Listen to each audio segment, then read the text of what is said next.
Study contact. Paligsa na yung door. Open. Close. Open. Close.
So ipakita ko lang kung bakit yung may problema is yung sa door sensor.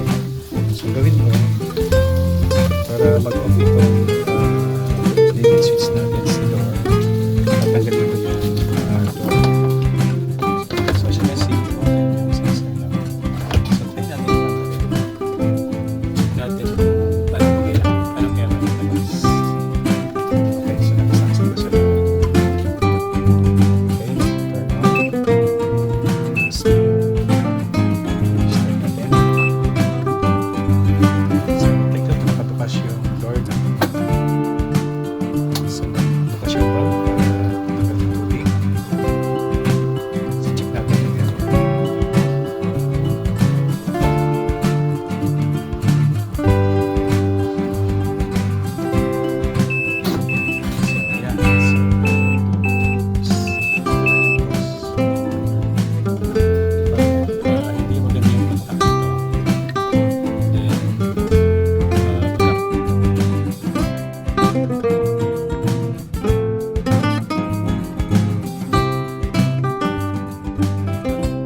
likes, leave comments and subscribe to my channel if you find this helpful.